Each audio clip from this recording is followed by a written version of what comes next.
Los pronombres de objetos directos. Direct object pronouns. In this lesson, we're going to learn about los pronombres de objetos directos, or direct object pronouns. Rather than doing an activity at the end of this lesson, we're going to walk through some practice together so these concepts and rules that are a bit confusing can be clarified a bit more. Indirect object pronouns are words like lo, la, los, and las. This may look similar to some of the articles we have previously used. You can think of direct object pronouns of words like it or them. So what are direct object pronouns? Direct object pronouns are object pronouns that replace nouns. Let's take a look at an interaction so we can make sense of what this means. If someone were to ask me, ¿Quieres una manzana? Do you want an apple? I could answer, no gracias, no quiero una manzana, or no thank you, I don't want an apple. However, this is a bit redundant. Instead, I could choose a different answer and say, no gracias, no la quiero, or in other words, no thank you, I don't want it. In this interaction, the direct object pronoun of la replaces the direct object of manzana. In other words, direct object pronouns directly replace the noun so that we do not have to repeat it twice. Moving forward, in Spanish, direct object pronouns usually come before the verb. This is different than English because direct object pronouns typically come after. This can be seen in our English translation of our response to the question, ¿Quieres una manzana? If we were to answer the question in English, we'd probably say something like, no thank you, I don't want it. The direct object pronoun of it comes after the verb at the end of the sentence. However, in Spanish, the direct object pronoun comes before the verb. Instead of no quiero la, we say no la quiero. So what should we do if there are two verbs in a sentence? If there is a verb followed by an infinitive, the direct object pronoun comes before the main verb. So for example, if I ask the question, ¿Quieres comer la manzana? You can see that there are two verbs in the sentence, querer and comer. However, querer is conjugated into the to form, while comer is in the infinitive form, which we can see by the er ending.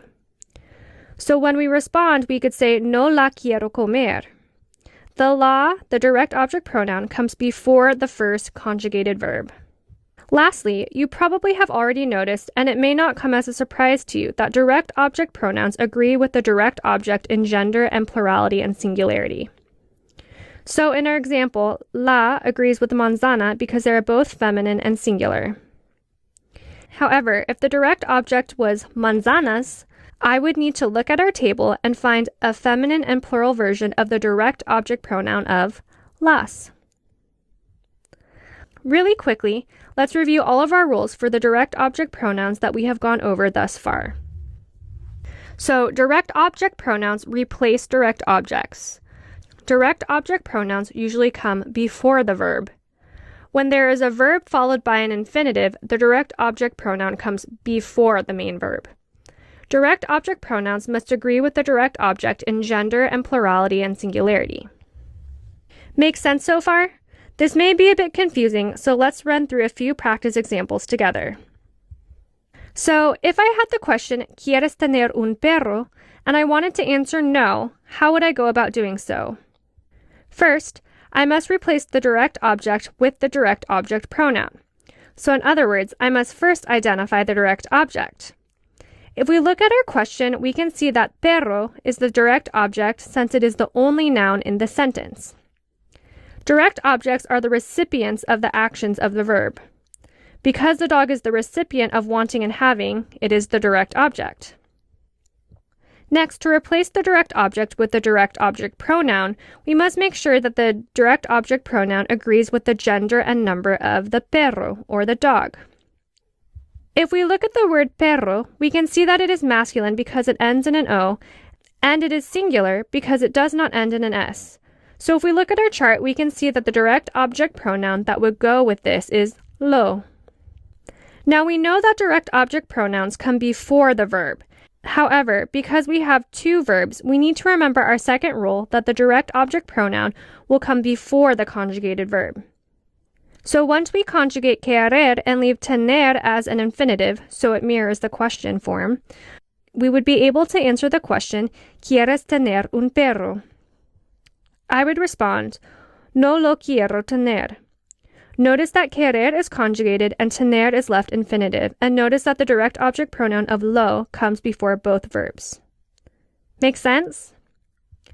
Why don't you try one on your own? Pause the video and answer the question, ¿Quieres ayudar el gato?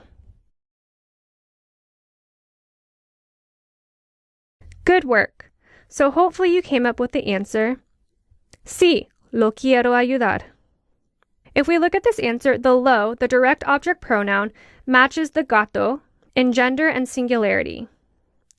Additionally, it comes before the conjugated verb. Let's try another one. How would you answer the question, ¿Comes la naranja? Pause the video and answer the question. Good work! Hopefully you came up with the answer, no la como. The direct object pronoun comes before the verb comer, which right now is conjugated in the yo form of como, and it matches the direct object of naranja in its feminine and singular form. Let's try another one. Pause the video and answer the question, ¿Estudias el cuerpo? Good work! Hopefully you came up with the answer, Sí, lo estudio.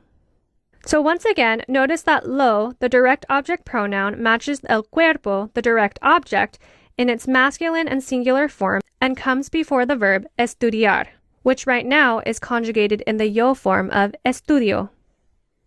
Good job! You have now completed this section of the lesson. Feel free to return to any point of the lecture as needed if you want to review.